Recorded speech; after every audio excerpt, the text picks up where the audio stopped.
Salut tout le monde, j'espère que vous allez bien. Aujourd'hui dans cette nouvelle vidéo, on va déballer une énorme bête. Rappelez-vous la vidéo où je vous montre les locaux de Dagoma. Je suis reparti de Roubaix avec cette belle Neva qu'on va déballer ensemble. Du coup, c'est parti.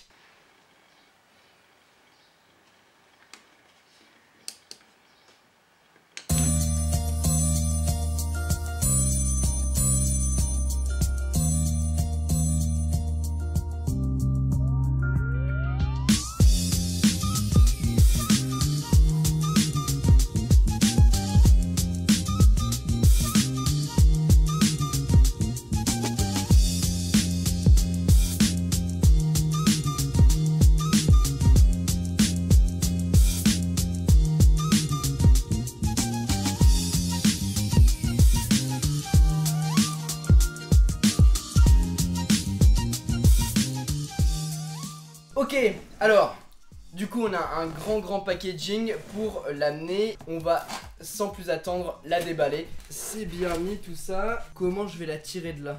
C'est une bonne question Jean-Pierre. Voilà, comme ça tout simplement. Tintintin. Regardez ça. On a une belle petite bête. Voilà. On prend ça, on dégage. Ici, waouh, ok, on a tous les trucs là-dedans. Ici, on a les petites branches, une petite clé USB, un adaptateur, on a aussi une carte SD et on a aussi un petit câble. On a un petit peu de filament, ça c'est cool aussi. Ah, on en a un autre, on a un autre filament orange, ça c'est cool. On a une petite boîte, une spatule pour pouvoir racler l'objet qu'on vient de créer. Et ça doit être, c'est ça, c'est le bloc d'alimentation pour relier au secteur. Donc ça, on va mettre ça là. Et puis on peut virer le tout. Parfait. Ah bon, on a déjà un petit truc. On va pouvoir tester notre petite spatule. Voilà. Comme quoi ça veut dire que chaque imprimante sont testées pour voir si elles fonctionnent vraiment, vu qu'elles ont imprimé un petit objet à chaque fois. Donc on enlève tout ça, c'est nickel. On a notre imprimante qu'il faut monter maintenant. Une fois que l'imprimante est branchée, il faut juste suivre les étapes qui sont indiquées sur le papier, à savoir débrancher la machine, maintenir le bouton enfoncé, brancher tout en le maintenant. Ensuite, l'imprimante va se calibrer et ensuite, une fois que c'est fait, et c'est l'étape qui est maintenant, vous allez pouvoir l'utiliser tranquillement et faire ce que vous voulez. L'étape de configuration est beaucoup plus simple qu'avec une Disco Easy par exemple. Là, on arrive, on installe, on branche, on fait une petite manipulation et c'est terminé. On va donc pouvoir passer maintenant à l'étape du test en prenant un petit peu de filament fourni avec. Donc ici, on a un filament gris, on a un filament orange qui est directement fourni avec, ça c'est cool. Et puis sinon, vous allez pouvoir en acheter séparément. Là, j'en ai du blanc et j'en ai du noir. Dagoma en vendent, donc allez checker leur site internet pour pouvoir en acheter. Sinon, il existe plein de boutiques à côté pour pouvoir en acheter. En tout cas, c'est super sympa, c'est super rapide. C'est super rapide, j'ai jamais vu une configuration aussi rapide et aussi simple. Donc du coup, on est parti maintenant pour la tester. Je suis pas doué, je suis vraiment pas très doué avec les imprimantes 3D. En fait, j'ai commencé à utiliser la Neva en utilisant le logiciel de la Disco 200, l'ancienne imprimante de Dagoma. Et donc du coup, ça n'a pas très bien fonctionné. Non. Pas très bien, non. Je vais me faire détruire par mes potes de chez Dagoma. J'ai donc commencé à imprimer des pièces, une après l'autre, et ça a donné des résultats plutôt convaincants. Je s'appelle Gros. Avant d'aller plus loin, parlons de la Neva en elle-même. Je la trouve vraiment classe personnellement. Tout comme ses prédécesseurs, elle est en partie imprimée en 3D, environ à 50%. D'ailleurs, on a pu voir ça dans les locaux de Dagoma, je vous mettrai le lien en annotation. Esthétiquement parlant, elle est plutôt pas mal, dans ce gris texturé et cet aspect triangulaire. Des trucs pointus là.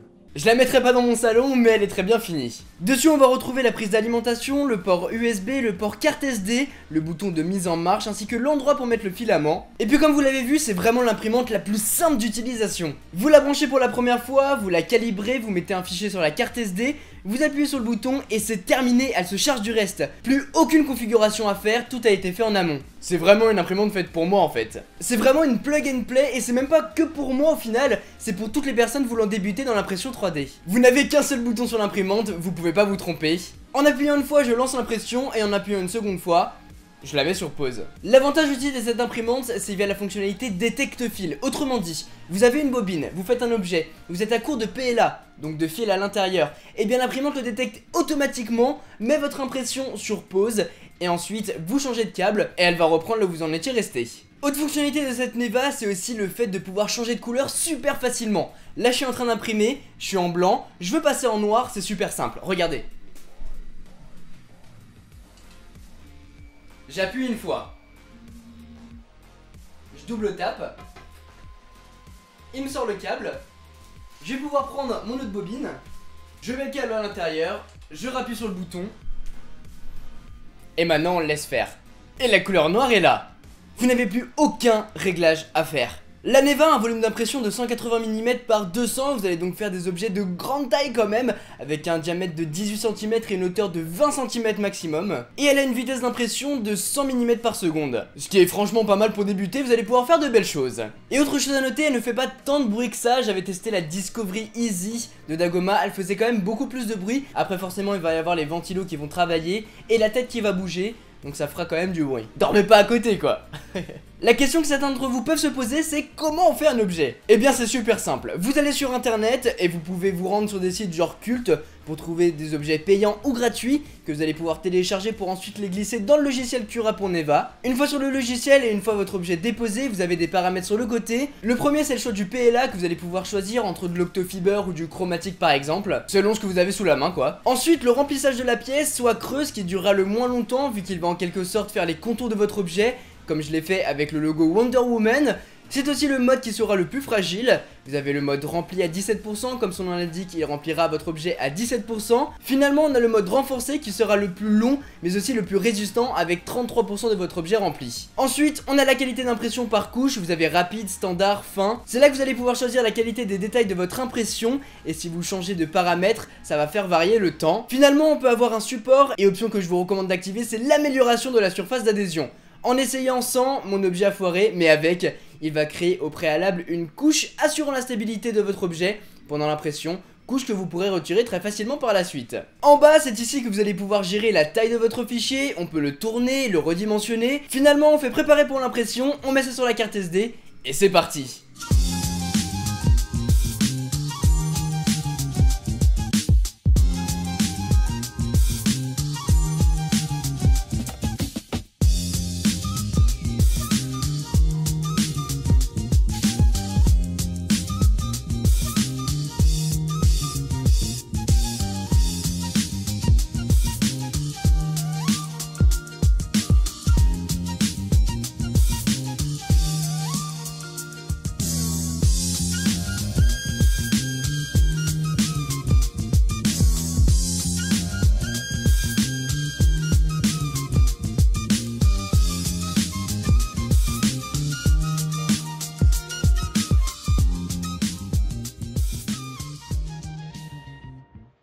Pour faire un objet, ça durera plus ou moins longtemps. Par exemple, mon Groot, le corps a pris 4 heures d'impression et la tête en a pris 2h30. Mais mon petit Patrick, il en a mis 2 heures. Voilà ce que j'ai fait en quelques jours d'utilisation. J'aurais pu faire bien plus de choses, mais j'ai beaucoup été en déplacement ces derniers temps. Mais ne vous inquiétez pas, vous pourrez retrouver toutes mes créations et tous mes chefs-d'œuvre directement sur mon Snapchat ou mon Instagram. Les liens sont dans la description. Je vous ai demandé sur Twitter ce que vous vouliez savoir lors d'un test d'imprimante 3D. Et vos questions se sont tournées sur la précision et la finition. Pour ma part, j'ai imprimé tous mes objets en mode rapide. Et pas fin, mais franchement, c'est très bon. Le résultat est vraiment bluffant. Est-ce que ça vaut vraiment le coup d'en acheter une? Si tu aimes créer des objets, oui, totalement. Quel accessoire acheter de suite pour l'utiliser confortablement? Quasiment tout est fourni avec l'imprimante 3D. Et les seules choses que tu pourras acheter séparément, ça sera des filaments. Lien dans la description. Quel effet ça fait de voir un objet auquel on pense dans sa tête et de le voir se matérialiser sous ses yeux? J'ai pensé aucun objet pour l'instant, tout cela c'est d'autres personnes qui l'ont fait pour moi. En tout cas le voir se former en avance rapide, j'adore. Vous allez pouvoir vous procurer cette imprimante 3D pour 349 $ via le Kickstarter qui est dans la description. Il reste encore quelques jours alors profitez-en, sinon elle sera commercialisée pour 499 €. Au final, est-ce une imprimante pour vous? Pour moi? Je pense que oui. Si vous êtes débutant et vous voulez franchir le pas, tester des imprimantes 3D et faire des impressions 3D, je pense que c'est l'un des meilleurs outils pour commencer. Comme on a vu, c'est du plug and play, on n'a aucun réglage à faire et c'est ça la force de Dagoma en proposant cette imprimante. Vous n'avez plus qu'à vous prendre la tête sur quel objet imprimer. La Neva s'occupe du reste. Cette imprimante vient de créer un gouffre avec la concurrence et je pense qu'elle va révolutionner le monde de l'impression 3D dans les foyers. En tout cas pour ma part, c'est un gros coup de cœur. Voilà les amis pour cette vidéo, j'espère vraiment qu'elle vous a plu. Si vous avez une imprimante 3D, n'hésitez pas à me le faire savoir dans les commentaires et envoyez-moi vos petites créations sur Twitter, ça pourrait me donner des idées. Sur ce les amis, c'était Quentin, passez tous une très bonne journée. Tchou. Ça y est, vous avez regardé, c'est terminé, on a notre Superman. Alors, on l'enlève comme ça. Il est là. Quand je vous disais tout à l'heure qu'on avait une petite surface qu'il fallait ajouter, c'est ça. C'est le petit côté, le petit contour qu'on peut retirer super facilement, vous voyez. Merde, là il se pète, j'en fous partout par terre. C'est pas grave. Et au final, quand on le retire entièrement, on a un S de Superman bicolore, même tricolore. On a du blanc, on a du noir, on a du blanc. Franchement, très réussi. Il faut le peaufiner un petit peu, mais en tout cas, vraiment cool.